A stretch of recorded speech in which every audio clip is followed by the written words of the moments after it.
Welcome to Squirrel Trails. I'm David. And I'm Al. So today we are on vacation. What's that? Yeah, right, exactly. So neither one of us do vacation well, so No. this is a learning experience. and today we've noticed we're having a hard time doing vacation. Is there work that's supposed to be done someplace that I should be doing? I know there is. Yeah, trust me. Yeah, people don't like me going on vacation at all. My employer is very mad at me. Okay, well, mine would have been mad at me if I didn't take vacation. That's true. You have the opposite effect. Yes. So with that being said, we're probably going to do a couple extra videos. At least we'll be recording a couple extra, because now we have time to record. So with that, let's check out the story. Okay.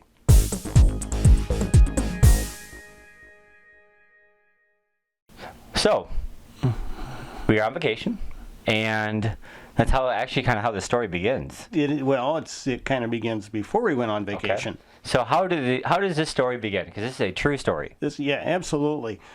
This is about failure to plan for a vacation in time, but what you can learn about the financial systems by failing to do that, and how you can get scammed. So consider this a bit of a public service announcement. So PSA.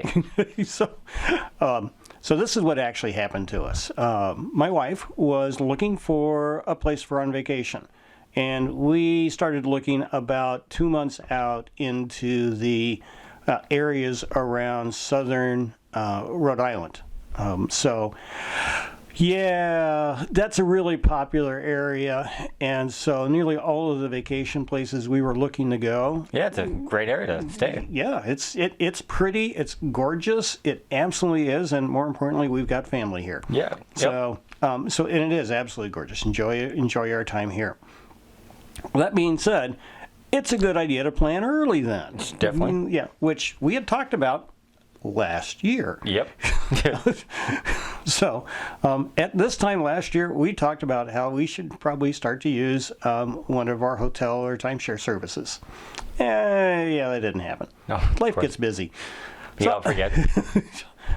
We'll do that next weekend. Yes. Yeah, again. So, please send us a comment to remind us to plan our vacation. Because we could clearly use the help. Yeah, right. So as the story goes, so about 2 months out, we're looking around to get, timeshare here, vacation rental, something. And there's like nothing available. Okay. We're checking hotels and that kind of stuff. And so what time is it? What month of the year are you kind of looking at? Oh, yeah, good point. You guys don't know what time it is. So we were looking, this is August. Okay. I had stuttered for a while. I had to figure out which month it is. January, February, March. How old am I? So, don't ask. So so this would have happened about June, I think. Yeah. Yeah, about June. Roughly Yeah, June. because Abby wasn't in school anymore. So that's kind of what True. brought the issue to light. Is Yes. but she's like, no, I know when we're going to go. Yep. Oh, we're going to go this weekend. Where? So I'm focused on Abby learning how to play Scratch Junior, so not as opposed to vacation. So shame on me. So we're looking at this stuff, and my wife's looking around, and there's just like nothing available through any of the sources we would normally go to. So all the hotels are booked up, essentially. Yeah, pretty much. Well, for a time, for like a week. yeah, week span. for the week that we were looking for taking a week off. Yeah. It's And the other side is, okay, now we can make this thing really, really long, but in this case, obviously, David and Abby went on vacation with us. Yep. So it's not just your family. Yeah, that's right. We're planning for two families. Right. So instead of just the two of us or the three of us, my wife, I, and Abby, like we would normally do, we've got 7 of us on this trip. Yes. So a little more space needed. So, the Motel 8 isn't simply not going to work. Well, it would, but just be way expensive. Yeah, and second, there's no kitchen. True. So, and I don't know if you've seen David, but he likes to eat. So, Hey now. so at any rate, I'm not gaining that much weight. so we should totally do a podcast. we should totally do a podcast.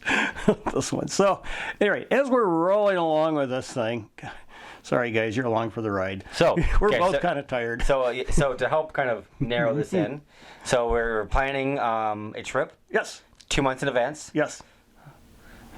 So, yeah, that's not good, but I got it. Yep. But, spontaneity is a wonderful thing in life, they tell me. Right. So we're trying that this year. And it eventually worked out for us. And in part of that process, we learned some things. Okay. So what did we learn? we learned that when you're in a hurry to buy something or rent something, like a vacation place, people will use that desire to try to rob you. No, you don't say. Yes, absolutely. Oh, no, that doesn't happen. Never does. So, true story on this one. So we're looking at a place, couldn't find anything we're looking for. And so what do you do when you can't find your normal sources? Craigslist. Yes. Craigslist. Craigslist. So we go to Craigslist and look for the place. And well, lo and behold, there is a place available. Yay! Yeah, perfect. And it's about half as much as I thought I was going to have to spend. No way. Score. You're saving money. Saving money. So we're looking at this, and I get a note from my wife, who's pulling this thing together for us, and she says, "Okay, you need to transfer the deposit to the guy that's going to put this together tomorrow morning." Okay, so is this and First thing. the thing so is this a hotel we're looking at? Is this a bed and breakfast? Was this kind of a home to rent? What is this? This was a home to rent. Okay, so it was a home to rent on the beach. On the beach, even. And, yeah, in southern Rhode Island. Okay. So, gorgeous place. Wonderful. So she saw it. She emailed the guy, made contact with him. They'd exchanged emails on it. She'd gone out to the address provided on the link. So she'd been given a fair amount of information. Okay. So what information was she getting? So let's start kind of what. Okay, so what was there? Here's the ad. It goes in. How does scam begin? Yeah, because we did. Step one. We came pretty close to getting scammed on this. So step one, Craigslist ad. Perfect. It's Okay. got an address. It's got a link Okay. to where the place is located, so you can go pull up a picture. So the of link it. the link was good. Yeah, the link was good. Showed a picture. Okay. So of where it was at, and had lots of good stuff on this thing. So it looked very logical. In fact, you could Google it, and we did. We Google mapped it, actually looked at it, and it matched the photo. Okay. So you Score. get even better. Yeah. So it's looking pretty solid. So this is great. Price is good. So we reach out, and the guy says, well, in an email response saying, well, I normally go through a service for this, but if you can send me the money directly, then I don't have to pay for the service. So outstanding. Service. Yep. Because there's service fees. Service fees. This does happen. People that go through services, if they want to go around the service, they can. Right. Because that way they don't have to pay the service fee. As a trucker, I know this very well. Yes.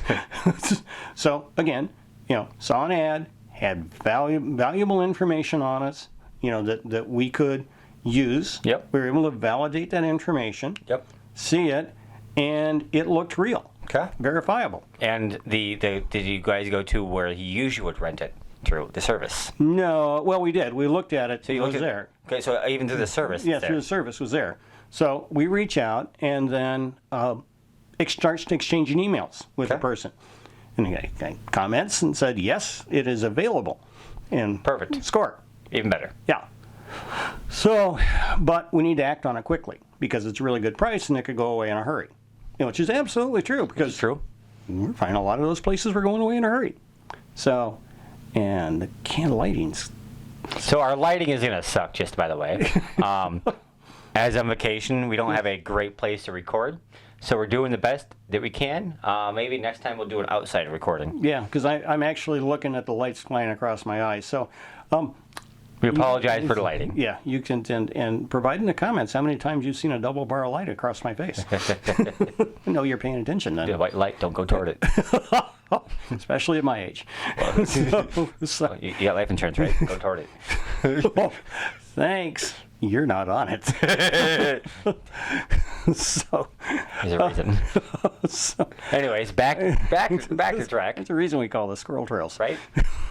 Like I said, back on track. So we do this. So I get a text from my wife saying, send the money to this address. To this information. So she's gotten instructions of where to wire the deposit to. Okay, so you're wiring money. Okay, Yeah, yep. so he's going to wire money, and not a credit card. He needs a cash deposit sent directly to the bank, or I could deposit, I could wire the money to the account, or I could, because he provided an account name and a account number. Okay, which is good. Yep. And I could actually then deposit directly into that account. Yep. Convenient. I mean, we're located in a place that there's it happened to have been a Wells Fargo bank account, and there's lots of Wells Fargos around, and it could have been really easy. Yeah. So I'm looking at it, and I work a lot, so I wasn't going to be able to actually walk down to someplace and deposit it Yeah. in. So, and they wanted us to deposit cash. So as I'm starting to walk through this, So at what point did you kind of is this the point where you went like yeah. So I'm looking at this because seems fishy. Because, okay, let's be honest.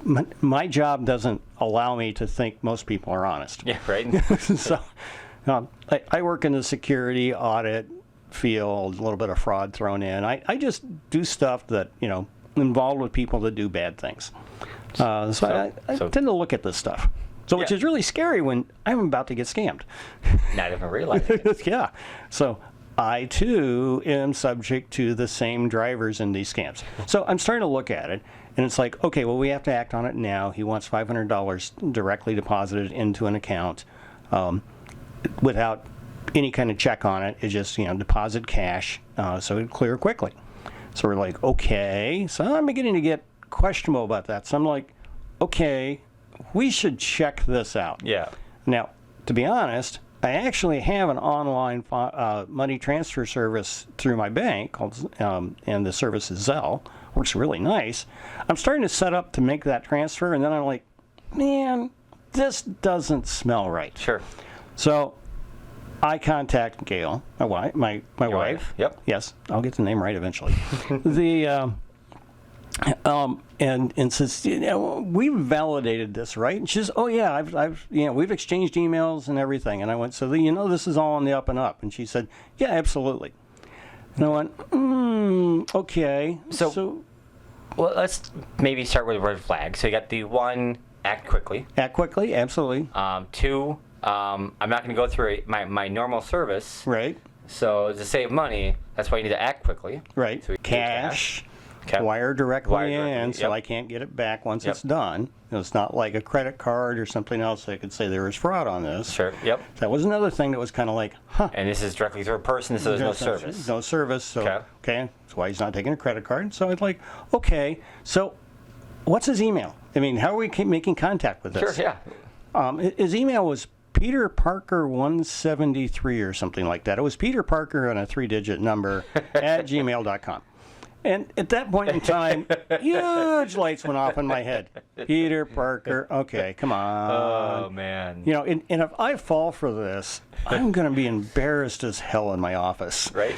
All the stories. Yes. So I'm like, okay, we should do just a little more checking. So I'm sending a note to my wife going, let's check a little more on this. So she's gotten nervous at this point in time, and she starts checking around. She actually goes to the website where the service is at, contacts, looks at the address, looks up the information on because we're trying to get a hold of somebody at this point in time. Sure, yep. Because the name on that we're going to deposit the money into Wasn't Peter Parker? wasn't Peter Parker. Oh, man. Who knew? Who would have thought? And more importantly, it wasn't the name that the address of the house is registered to. Right. So there was another bit of a, So, but sales agents, kind of like, okay, and I really want to do this. Yeah. It's a great place, wonderful location, timing's perfect, great price. And we got to hurry. So, as I'm looking at this, she starts doing something. She actually contacts the realtor who last sold the place. Okay. So she actually contacts them through the tax agents, however she managed to find this person, and verifies, hey, who's the owner of this? Yeah. And so it was like, oh, it's this person. And yes, it is it is a rented property. It is one of these vacation by owner properties. So absolutely. Okay. So it looks good. But no, it's not that name on the account. Oh. And by the way, it's not Peter Parker either. So, okay. Okay. So she gets in touch. The realtor then gets in touch with that person, gets Sure. in touch with my wife, and they contact each other. And this is all happening in a matter of a few minutes. Yeah. Because, remember. I remember when he called me. I mean, this was, you were ready to go. Like, the morning, yeah, we got a place. Yeah, I'm just about ready to send the trigger. So I'm like wanting to do this like right now, and just back of my head going, pulling me saying no. Because this all happened within like the whole thing within like a 5-hour span. Oh, soup to nuts? Yeah, absolutely. Less than that. So this wasn't a long week drawn out kind of email. No. This was like within hours. Yeah, this is within hours. Looked at it, saw something at 8 o'clock in the morning, started contacting people. We're starting to do this, pull this together by 9 o'clock, 9:30. So it's just a handful of hours as we're starting to do this stuff. Okay. So to wrap up, we'll kind of get this kind of keep Boxed. going. It's boxed up. So now that we've contacted the real owner, Who said, yeah, I have a property, but no, it's not available for that week. And no, I did not contact you. So at that point in time, I get a text from Gail saying, yeah, this is a scam. Okay. So we stop at that point in time. But then we start thinking about what's the ramifications? Because, I'm not going to get scammed on this one. Yay. So before we go there, Okay. because it's kind of a two-parter, kind of the story and then the follow-up on kind of what to do if Right. this ever happens. So at that point in time, we just stopped emailing, Right. done. Yeah, we're done at that point in time. We walk through the red flags. Why should we? And there was a little bit of a learning process. Yep. What did we do wrong in this? It starts with being in a hurry, mind you. Sure. So luckily, it didn't happen. Right. So phase two, let's talk about. But it does happen to a lot But it of does people. happen, and that's kind of why we're going to go into phase two. Right. So when this does happen, what are the things, before we kind of do, after you've kind of been almost scammed, what are the things you should look for? So clearly the things that for us that we were looking for was, here was somebody that had an email account that didn't really tie to the name. All right, that looks a little weird. Okay. They wanted to do it in a hurry. Well, a lot of people like to do things in a hurry, but it's kind of an indicator. Oh, wire the money or do a cash deposit. Sure. They're not taking any checks. So, all credit right, cards. or credit cards. And well, the credit card I kind of got because, it's an individual. Okay. Oh, okay. Sure. Yeah, so... I guess these days people can, they have the chip of their phone. They could. Yeah, they take could credit actually cards. do it. It'd be a little weird, but Yeah. how many people do you know that take credit cards on their phones? Individuals. Right. So they're trying to do this, but it's on a service, and he's not going to use the service. How many people are going to do that when the service is actually going to provide a lot of insurance for him and a Safety. lot of protections for him? Because that person doesn't know me any more than I know that person. Yeah. So going through a service provides benefits for both them and me. Okay. So in this case, the very first thing is it's on Craigslist. Well, hey, I found a real job that I had for a couple of years on Craigslist. Yeah, it's not that it's a So, bad thing, Craigslist is not necessarily a bad thing. but all I can say about any kind of thing that you're doing, let the buyer beware. Yes. Is part of the process, and that's what we were doing, and we weren't being as aware as we could have. So, cash required, up front, in a hurry, directly to an account, and none of the names match. Those are a pretty big set of pretty big red flags. So that point in time, we stopped and went, doesn't make much sense. We don't want to do this. But a lot of people get burned on these Sure. things. So what happens if you get burned? Well, so if you get burned, there's several things that you can do, but you really need to start with, at least in my opinion, going to the Internet Crime Center that the FBI has set up, and we'll post a link to that, and Down actually below. record that, and fill out what is essentially a crime report at that point in time. Now, you can do that even without having been scammed, just Okay. having the attempt. Sure. Okay. Because one of the questions they ask filling it out is, did you send the money? Sure. Because if you didn't send the money, okay, now they're not after them for the money, but Yeah. one of the things that they're trying to do to track this is that there's so many of these scams out there that the data volume is such that they need to be able to pin all of these things out. Most people dodge a bullet like this and won't do a thing. Sure. Oh yeah, yeah. I didn't get scammed, so why do I need to do anything? Right. didn't affect me. Right. So, but here's some things to think about. One, I was sending money to a bank account that was in somebody else's name other than the person that was setting us up. So, likely, that account has suffered an account takeover. Account takeover. Because that is one of the ways that they'll do this. They'll have an account that they've managed to scam or get a hold of, and then start having money flow into that. And there, as soon as money hits, they're taking the money out. Oh, yep. And then they're taking it and running. That's why the hurry, because they've taken it over for a day. Right. Before it gets noticed. Right.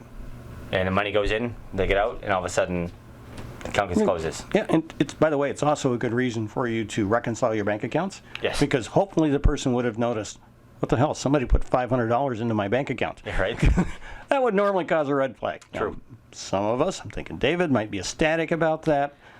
But it's probably an indicator that bad things could happen. I got money, free, yes. So it's like what's going to happen to this. So as just a member of the banking industry, a good part of this is just to say, hey, guys, Wells Fargo, somebody took over this account, I think, but just provide that information. Sure. So what I actually did was then package the information up, and I sent it to the company I worked for, into their banking department, into their frauds business, and said, here it is, so you would get promulgated through the industry at this. So it's, and then it's just another one of those frauds that are there.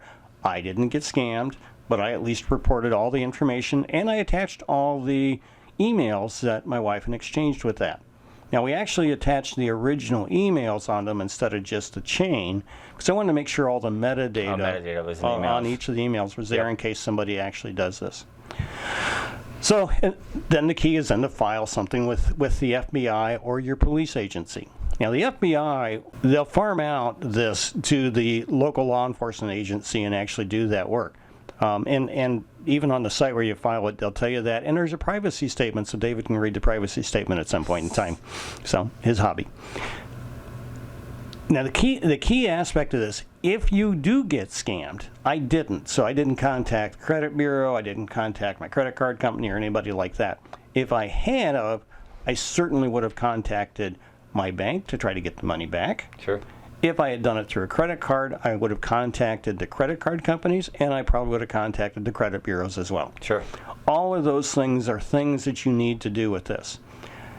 Don't just look up online how to file for a fraud, because I hate to say it, when I was looking, there are actually sites out there that's how they collect data to commit frauds. Yes, right. Because you supply all that wonderful data. So actually go out to, what I did was actually go out to the FBI site, their .gov site, and file that data. So with that, there'll be a down below, kind of a step-by-step guide of what to do if you've been scammed or not. Just kind of a step-by-step of what to follow. Yeah. That way it makes it a little easier. That way you don't have to write this down. Right. And to be honest, key things out of this is to look for the red flags, and the FBI sites and others have the red flags to think about. If you're doing any transactions online with parties that you don't know, you need to think about the opportunity for fraud while you're doing it. Exactly. If any deal is too good to be true, it probably is. One of the things they say is you can't con an honest person. But if you're trying to get a great deal, you might not be in the most honest frame of mind. Exactly. So any deal that's too good to be true probably is. So you got to do that validation. So you look for that, question it, do some homework, which we did. Yep. I was really impressed with the homework Gail did on that, to the initiative she took to dig it out. A lot more than I probably would have done. I just would have gone away and backed on it. But she got some really good information on this. And, oh, by the way, based on that information, found the place that we stayed on our vacation. Yeah. So with that, we are here on vacation. And so, so it all worked out. It all worked out. And let's get back to vacation. Cool. So with that, thanks for watching. If you have any questions, comments, leave them down below. Don't forget to like and subscribe and hit that bell notification. That way, next time we have a video that goes up, you'll be notified. Take care, folks, and happy trails.